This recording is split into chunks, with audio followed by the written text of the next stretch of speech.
নমস্কার, good afternoon students. তো দেখো, আজকে আমাদের বিজ্ঞান বিষয়ের টপিক কি সেটা বোর্ডে লেখা আছে। কি লেখা রয়েছে? বলের প্রভাব। তো এটা হচ্ছে আজকে আমাদের বিজ্ঞান বিষয়ের টপিক।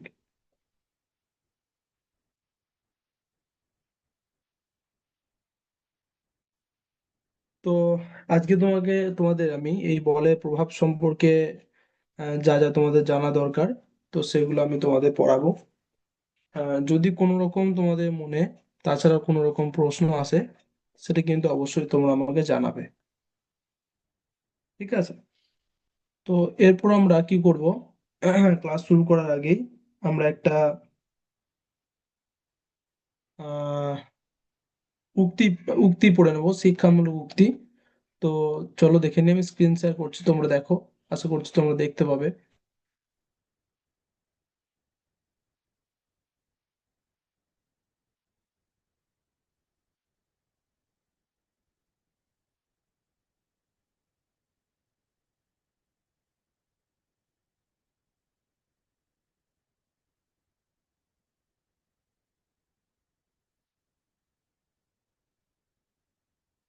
দেখো কি লেখা আছে এই উক্তিটিতে, আশা করছি তোমরা স্ক্রিন শেয়ারটা আমরা দেখতে পাচ্ছ।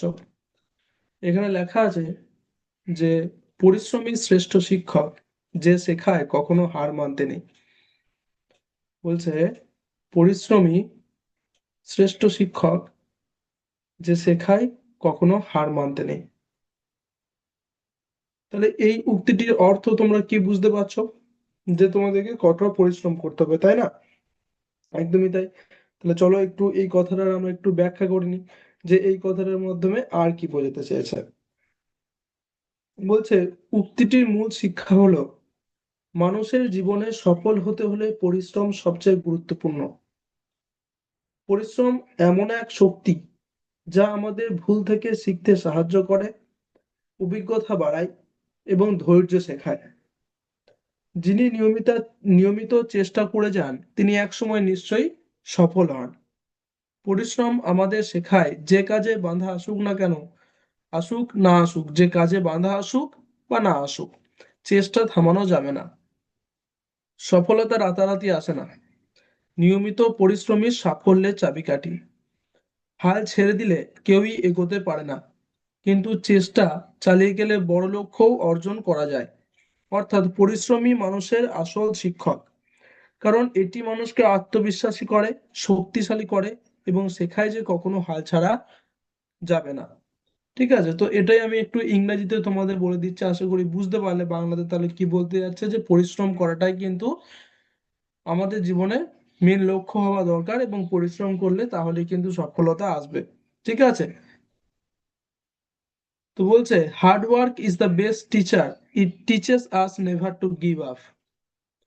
The main message of this quote is that hard work is the most important factor in achieving success. Hard work helps us learn from our mistakes, gain experience, and develop patience. A person who continues to try regularly will surely succeed it one day.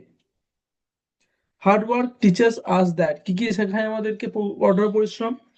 No matter what obstacles come, we must not stop trying.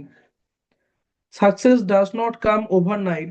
Continuous effort is the key to achievement. If we give up, we cannot move forward. But if we keep trying, even big goals can be reached. In short, hard work is the true teacher of life because it builds confidence, strengthens us, and teaches us never to give up.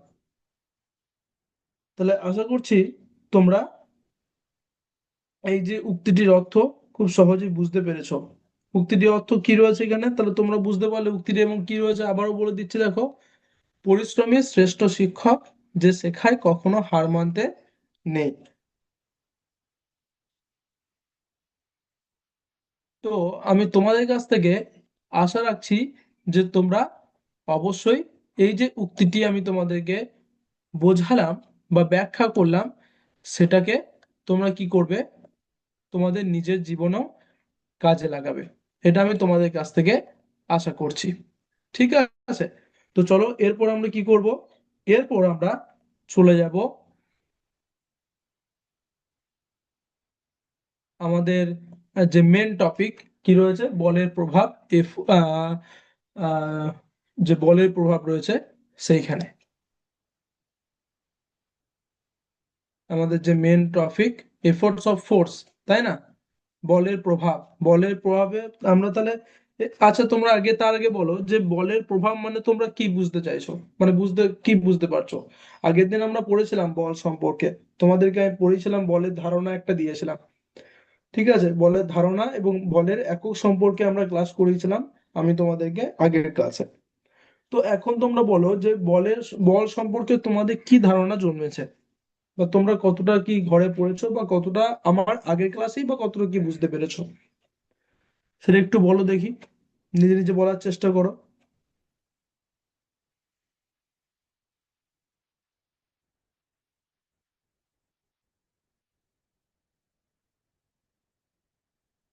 আচ্ছা, দেখো, বেশ, তাহলে আমিই বলি কি কি আমরা আগের ক্লাসে জেনেছিলাম, সেটাও একটু আমরা রিভাইজ করে নেব, এবং আজকে বলের প্রভাব সম্পর্কে নতুন কিছু আমরা জেনে নেব। সেটা কি হবে, একটা স্ক্রিন শেয়ার করে, একটা প্রেজেন্টেশন শেয়ার করে আমরা সেটা জেনে নেব।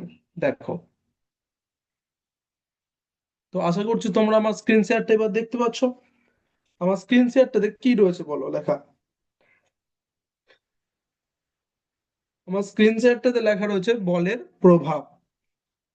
ঠিক আছে, বলের প্রভাব, এটা হচ্ছে তোমাদের আজকের টপিক ছিল।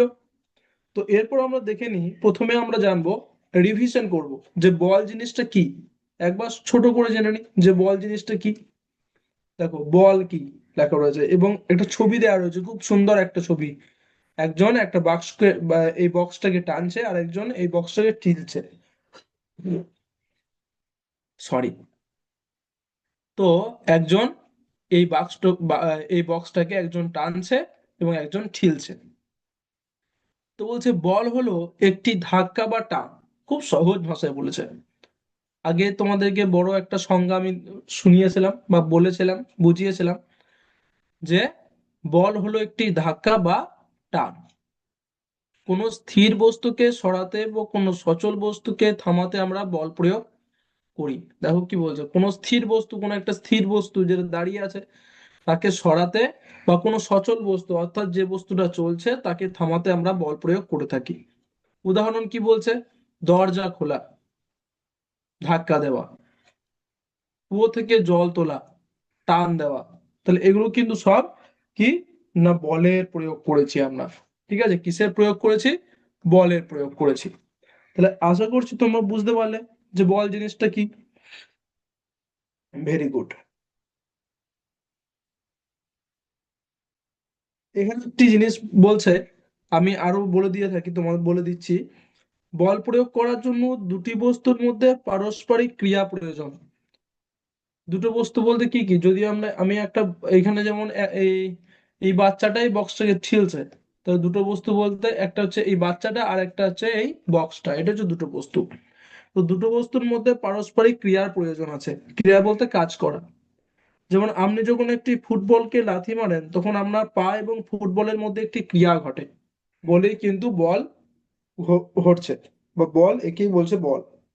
তাহলে বুঝতে পারলে, যেমন দরজা ধাক্কা দিলে কি হয়, হাতে করে দরজা যদি ধাক্কা দিই, তাহলে হাত এবং দরজা দুজনেরই একটা ক্রিয়া ঘটবে। কুয়ো থেকে জল টানলে ওই দড়িটা এবং হাতের সাথে আমার কিন্তু ক্রিয়া ঘটবে, টান দেওয়া। তাহলে এটাই হচ্ছে বল। খুব সহজ ভাষায় বুঝতে পারলে আশা করছি। এরপর চলে যাবো আমরা, নেক্সট কি রয়েছে দেখি, বস্তুর উপর বলের প্রভাব। আচ্ছা, এটাই তাহলে আমাদের মেন টপিক, তাই না? যে বস্তুর উপর বলের প্রভাব, আমাদের টপিক বলের প্রভাব। এবং বলের প্রভাবটা কার উপর, বস্তুর উপর কিভাবে বলের প্রভাব পড়ছে সেটা আমরা জানবো। নিচে প্রশ্ন একটা করেছে, বল প্রয়োগে বস্তুর কি পরিবর্তন হয়? দেখি তোমরা বলতে পারো কিনা, বলো তো দেখি। বল প্রয়োগে বস্তুর কি পরিবর্তন হয়?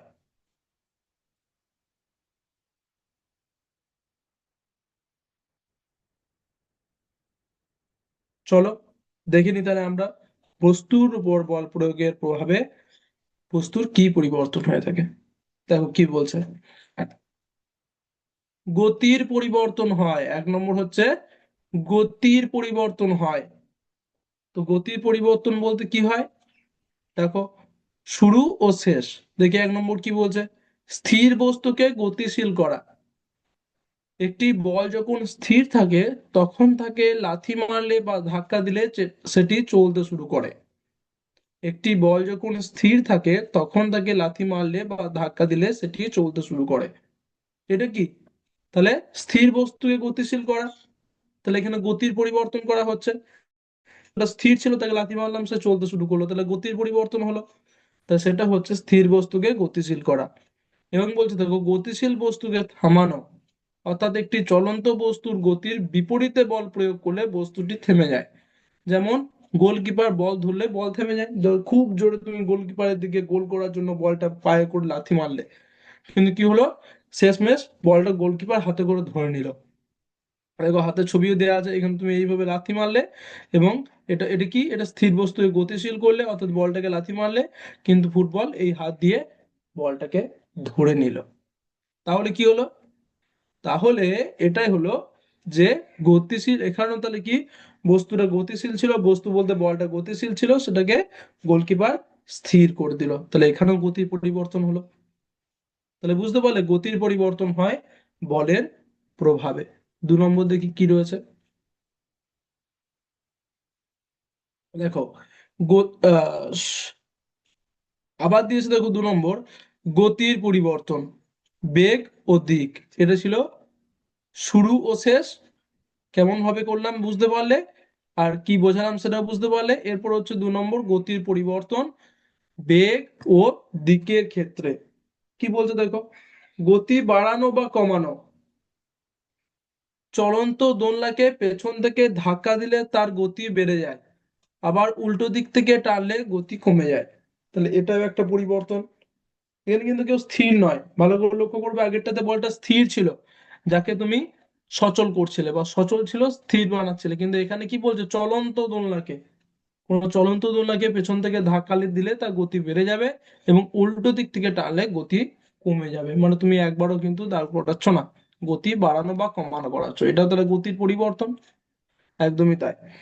তারও বলছে গতির দিক পরিবর্তন, ব্যাটসম্যান যখন বলকে আঘাত করে তখন বলের গতির দিক সম্পূর্ণ বদলে যায়।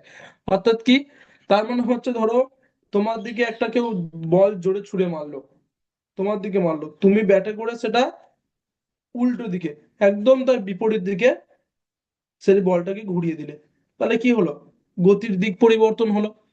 তাহলে এক হলো বেগ পরিবর্তন, কিভাবে হলো, ঠিক এইভাবে যখন চলন্ত দোলনাকে তুমি জোরে ধরাচ্ছ বা টেনে ধরছো তখন আস্তে হচ্ছে, জোরে যাচ্ছে, বেগের পরিবর্তন হচ্ছে। এবং দিকের পরিবর্তন হচ্ছে কিভাবে, যখন কোনো বলকে তোমার দিকে ছুড়ে মারা হলো সেটাকে তুমি ব্যাটে করে উল্টো দিকে পাঠিয়ে দিলে, সেটাই হচ্ছে দিকের পরিবর্তন। এবং মনে রাখতে হবে একটা জিনিস, এগুলো কিন্তু বলের প্রভাবে হচ্ছে।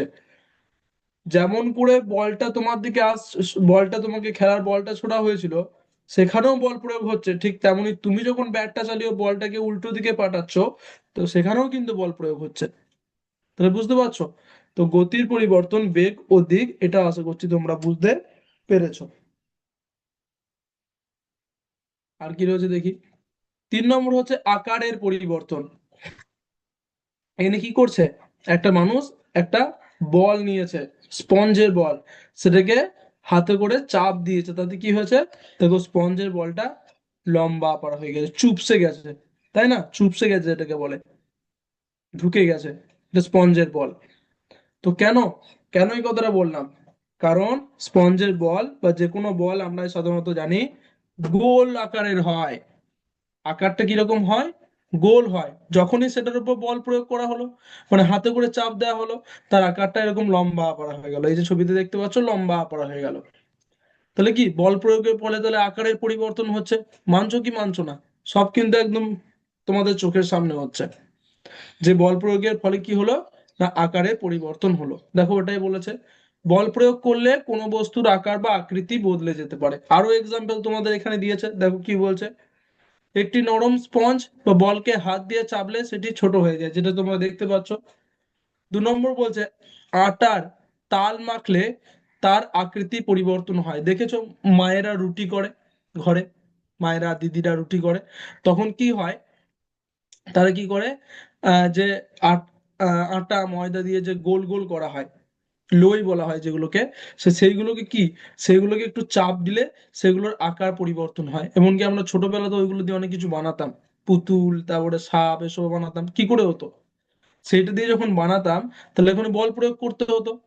ঠিক আছে, গোলটাকে চ্যাপ্টা করার জন্য চাপ দিলেই সেটা চ্যাপ্টা হয়ে যায়, যে ময়দার লইটা বা আটার তাল যেটা বলছে সেটাকে।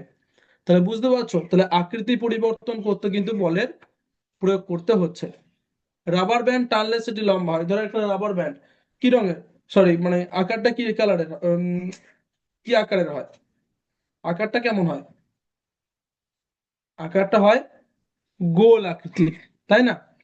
কিন্তু সেটাকে যখন আমরা টানি দুদিক ধরে, তখন কি হয়, তখন সেটা লম্বা হয়ে যায়। তাহলে আকারের পরিবর্তন হলো, কেন হলো, বল প্রয়োগ হলো তার উপরে, তাই। তাহলে বল প্রয়োগের ফলে আকারের পরিবর্তন হয়। তাহলে বলের প্রভাবগুলো তোমরা বুঝতে পারছো, এটা কিন্তু আমাদের মেন টপিক, যে বলের প্রভাব। তাহলে বলের প্রভাবে আকারের পরিবর্তন এখানে ঘটছে। দেখি তারপরে কি রয়েছে, এরপর আমরা জানবো বলের প্রকারভেদ। তোমরা বলের প্রকারভেদ এর আগে ক্লাসও জেনেছো, আমি তোমাদেরকে বলেছি যে এই ক্লাসটাতে আমরা কিছু কিছু রিভিশন করব এবং কিছু কিছু নতুন জিনিস জানবো। নতুন জিনিস কি জানলাম, যে বলের প্রভাবগুলো, নতুন জিনিস জানলাম। এবং রিভিশনের যেগুলো জানছি সেটা বল কাকে বলে, বলের উদাহরণ, বলের প্রকারভেদ, ঠিক আছে, এগুলো আমরা জানবো আস্তে আস্তে। মাঝে মাঝে রিভিশন করাও কিন্তু উচিত। তো দেখো লেখা রয়েছে বলের প্রকারভেদ। তো বলের প্রকারভেদ বলছে বল প্রধানত 2 প্রকার। দেখে নি কি কি, স্পর্শজনিত বল, কন্ট্যাক্ট ফোর্স, তাই তো, কন্ট্যাক্ট ফোর্স স্পর্শজনিত বল। আবার স্পর্শজনিত বলে আবার দুটো ভাগ দেওয়া রয়েছে, একদিকে রয়েছে পেশি বল, অর্থাৎ আমাদের শরীরের পেশি ব্যবহার করে যে বল প্রয়োগ করি, যেমন বালতি তোলা বা বই ধরা, কোনো একটা বইকে ধরা বা জলের বালতি তোলা, এগুলো কি পেশি বলের জন্য হয়। পেশি বল জিনিসটা কি, যেটা আমাদের শরীরের পেশি ব্যবহার করে যে বল প্রয়োগ করতে পারি সেটা হচ্ছে পেশি বল। এবার বলছো ঘর্ষণ বল, দুটি তলের ঘষার ফলে যে বাধা সৃষ্টি হয়, মেঝের ওপর বল গড়িয়ে গিয়ে থেমে যাওয়া এর উদাহরণ। ধরো একটা মেঝের ওপরে বা কোনো একটা মাঠের ওপরে, মাঠে ঘাসের উপরে আমরা কি করলাম, একটা বলকে গড়িয়ে দিলাম, ফুটবলকে গড়িয়ে দিলাম, কিছু তো যাওয়ার পর বলটা থেমে যাবে। তাহলে বলটাই যে থেমে গেল কেন, কারণ হচ্ছে ঘর্ষণ বলের কারণে। ঠিক আছে, তো ঘর্ষণ বলের কারণে কিন্তু বলটা থেমে গেল। তো তাহলে সেখানে স্পর্শজনিত বল হলো, স্পর্শ মানে কি, যেটাতে টাচ হয়েছে, টাচ করা হয়েছে, যার সাথে কন্ট্যাক্ট আছে। তাহলে বুঝতে পারলে একটা হচ্ছে স্পর্শজনিত বল, কন্ট্যাক্ট ফোর্স। 2 নম্বর দিকে কি রয়েছে, 2 নম্বর রয়েছে অস্পর্শজনিত বল, বল বা নন কন্ট্যাক্ট ফোর্স। নন কন্ট্যাক্ট ফোর্সের 3টে ভাগ রয়েছে। মহাকর্ষ বল, এগুলো সব ভাগ বলতে গেলে এগুলো সব এক্সাম্পল, তাই না? যেমন মহাকর্ষ বল, গ্র্যাভিটি, যেমন এই আপেল গাছ, তোমরা ছবিটা দেখতে পাচ্ছ, এই আপেল গাছ থেকে আপেলটা নিচের দিকে পড়ছে, এই আপেল গাছ থেকে আপেলটা নিচের দিকে পড়ছে, উপর দিকে কেন উড়ে গেল না, কারণ পৃথিবীর মহাকর্ষ বলের জন্য, মাধ্যাকর্ষণ বলের জন্য। ঠিক আছে, ভেরি গুড। তারপরে দেখো এখানে চুম্বকে কয়েকটা পেরেক লেগে আছে, চুম্বকীয় বল, ম্যাগনেটিক ফোর্স। কি করব আমি, বালির সাথে কয়েকটা ছোট, অনেক কটা বালির সাথে, অনেক বালির সাথে ছোট ছোট কয়েকটা লোহার কুচি লাগিয়ে দিলাম, বা প্রেকই, এই প্রেক গুলোই রেখে দিলাম, ছোট ছোট আলপিন দিয়ে। আমাকে বলা হলো কিভাবে তুমি টাচ করবে না, টাচ না করে, স্পর্শ না করে তুমি এদেরকে আলাদা করবে বালি থেকে পিনগুলোকে। তখন আমি কি করব, এরকম একটা ম্যাগনেট নেব, ম্যাগনেটটাকে বালির কাছে নিয়ে যাব, অটোমেটিক দেখবো যে এই আলপিন গুলো বা পেরেক গুলো বালি থেকে আলাদা হয়ে গেছে। তাহলে তাহলে আমাকে স্পর্শ করতে হলো না। তাহলে এটা হচ্ছে অস্পর্শজনিত বল, নন কন্ট্যাক্ট ফোর্স। তাহলে কি, বলটার নাম হচ্ছে চুম্বকীয় বল, ম্যাগনেটিক ফোর্স। তারপর বলছে দেখো স্থির তড়িৎ বল, ইলেকট্রোস্ট্যাটিক ফোর্স। কি হয় দেখো, এখানে ছবিটাতে তোমরা দেখতে পাচ্ছ যে এই যে বেলুনটা, বেলুনটা কোথায় এসে লেগে গেছে, এর মাথায় এসে লেগে গেছে। ঠিক আছে, তো এটা হচ্ছে স্থির তড়িৎ বল। এখানেও কিন্তু কোনো রকম কিছু স্পর্শ করতে হয় না। ঠিক আছে, কি হয় বেলুনটাকে ফোলানোর পর, ঠিক আছে, বেলুনটাকে ছেড়ে দিলে, কিছুক্ষণ ঘষার পর কিছুক্ষণ ছেড়ে দিলে সেটা অটোমেটিক মাথার কাছে হোক বা যেখানে ঘষা হয়েছে সেখানে গিয়ে কিন্তু ও লেগে যাবে। ঠিক আছে, এইটা সম্বন্ধে তোমাদেরকে পরে আমি পরের ক্লাসে আরো ভালো করে আবার করাবো, অসুবিধা নেই। তো দেখো তার 2 নম্বর হলো অস্পর্শজনিত বল, যেটা তোমাদের জানা দরকার, নন কন্ট্যাক্ট ফোর্স। গুড। এর পরে দেখি কি রয়েছে, বলের একক কি তোমরা জানো, বলের একক, এটাও রিভিশনের মধ্যে পড়ছে। বলের একক হচ্ছে এন, এন মানে হচ্ছে নিউটন। তো বল পরিমাপের আন্তর্জাতিক একক হলো নিউটন, একে সংক্ষেপে এন দ্বারা প্রকাশ করা হয়ে থাকে। ঠিক আছে, তাহলে কি কি জানলাম একটু দেখে নাও। বল হলো কোনো বস্তুর পর প্রযুক্ত ধাক্কা বা টান, অর্থাৎ বল কাকে বলে। 2 নম্বর হচ্ছে বল বস্তুর গতির অবস্থা পরিবর্তন করতে পারে, থামাতে বা চালাতে পারে, তোমরা জানলে। বল বস্তুর আকার বা আকৃতি পরিবর্তন করতে পারে, অর্থাৎ এই দুটোই হচ্ছে নাম্বার 1, নাম্বার 2 এবং নাম্বার 3। পয়েন্ট নাম্বার 2, নাম্বার 3 হচ্ছে কি বলের প্রভাব। আর বল দুই প্রকারের, স্পর্শজনিত যেমন ঘর্ষণ ও অস্পর্শজনিত যেমন হচ্ছে মহাকর্ষ। তাহলে এইগুলো আপাতত তোমরা কিন্তু জানতে পারলে। তো এবার বলো তোমাদের কোন রকম কিছু প্রশ্ন আছে কিনা। যদি কোনো রকম প্রশ্ন থাকে অবশ্যই তোমরা সেটা জিজ্ঞাসা কিন্তু করবে। ঠিক আছে,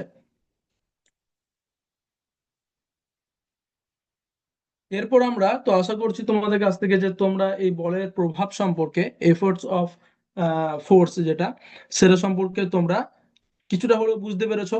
আজকের যে ক্লাসটা ছিল সেখানে কিছু রিভিশনের বিষয় ছিল এবং কিছুটা তোমার বলের প্রভাব অর্থাৎ নতুন জিনিসও ছিল।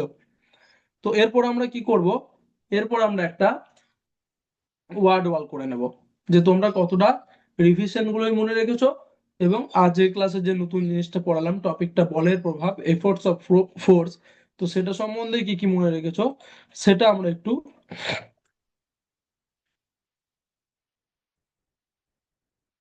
সেটা একটু তোমাদের কাছ থেকে জেনে নেব। ঠিক আছে, তো তার আগে তোমরা বলবে যে যদি কোনো রকম কিছু প্রশ্ন তোমাদের মনে আপাতত থাকে এই ক্লাসের বিষয়ে অবশ্যই জিজ্ঞাসা করবে। ঠিক আছে,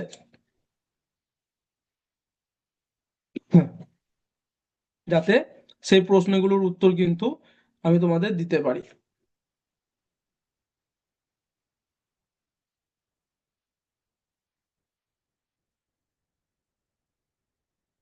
তো চলো, তাহলে যদি কোনো প্রশ্ন তোমাদের না থাকে তাহলে আমি কি করব, বলের প্রভাব সম্পর্কে আজকে যে ক্লাসটা করলাম সেখানে ওয়ার্ড ওয়ালটা করে নেব।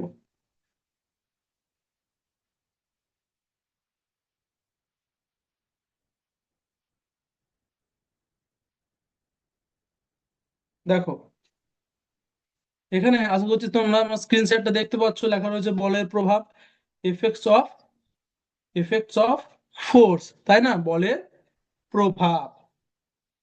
তো চলো, কয়েকটা প্রশ্ন রয়েছে, দেখি কি কি প্রশ্ন রয়েছে, তোমরা তার উত্তরগুলো দেওয়ার একটু চেষ্টা করবে। ঠিক আছে, খুবই সহজ সহজ প্রশ্ন এখানে তোমাদের জন্য দেওয়া আছে। দেখো বলছে 1 নম্বর প্রশ্ন, প্রশ্ন বল কি করতে পারে, হোয়াট ক্যান ফোর্স ডু। বস্তুকে চালাতে পারে, মেক অ্যান অবজেক্ট মুভ, বস্তুকে থামাতে পারে, স্টপ স্টপ অ্যান অবজেক্ট, বস্তুর দিক বদলাতে পারে, চেঞ্জ ডিরেকশন, না উপরের সবগুলো, অল অফ দিস। বলো তো কোন উত্তরটা হবে, একটু বলার চেষ্টা করো।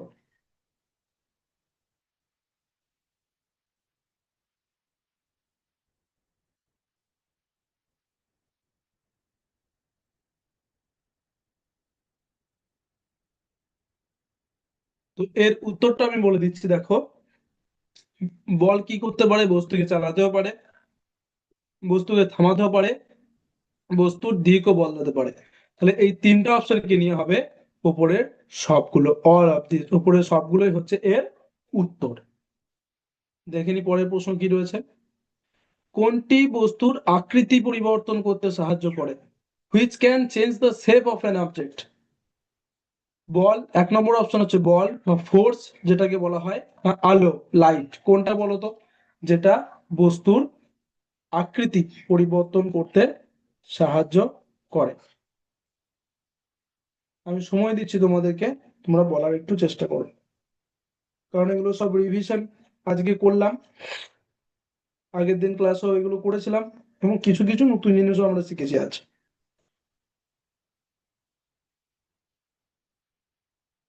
তো উত্তর হচ্ছে বল, ফোর্স বস্তুর আকৃতি পরিবর্তন করতে সাহায্য করে থাকে। নেক্সট কোশ্চেন দেখি কি রয়েছে। নিচের কোনটি অসংস্পর্শ বল? Which one is a non contact force? ঘর্ষণ বল, ফ্রিকশন, না চুম্বক বল, ম্যাগনেটিক ফোর্স? নিচের কোনটি অসংস্পর্শ বল? অসংস্পর্শ বলতে যাকে স্পর্শ করতে হয় না, যে বল প্রয়োগ করার জন্য স্পর্শ করতে হয় না তাকে অসংস্পর্শ বল বলে। তাহলে কোনটা, ঘর্ষণ বল, ফ্রিকশন, নাকি চৌম্বক বল, ম্যাগনেটিক ফোর্স? ঠিক আছে, চৌম্বক বল, ম্যাগনেটিক ফোর্স।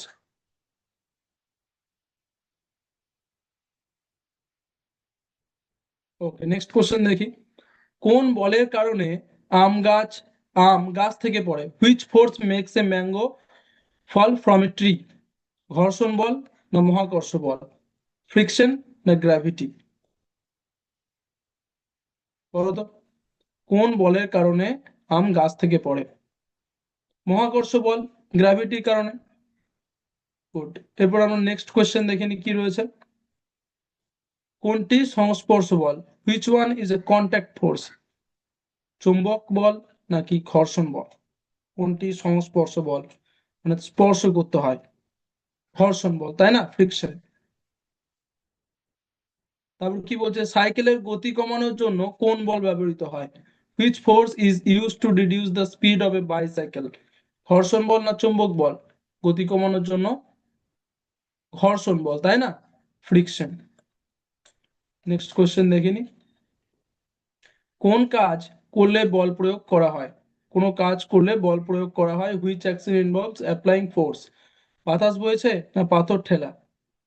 কোন কাজটা এখানে করলে বল প্রয়োগ করা হয় বলে তোমাদের মনে হয়? বাতাস বওয়া তো নিজে নিজে হয়, তাহলে সেটা নয়, তাহলে পাথর ঠেলা, পুশিং এ স্টোন। নেক্সট কোশ্চেন দেখে নি। বলের একক কি? What is the unit of force? Joule না নিউটন? উত্তর হবে নিউটন। দেখি উত্তরগুলো একটু দেখে নি। দেখো, প্রত্যেকটা উত্তর তোমরা এখানে দেখতে পাবে তোমরা সঠিক দিয়েছো। তো আশা করছি তোমরা তোমাদের যে এই বলের প্রভাব সম্পর্কে ক্লাসটা তোমরা বুঝতে পেরেছো। যদি কোনো প্রশ্ন থেকে অবশ্যই জিজ্ঞাসা করবে। তো আজকের ক্লাস এতটাই অবধি। Thank you. জয় বিদ্যাশক্তি, জয় ভারত, জয় হিন্দ।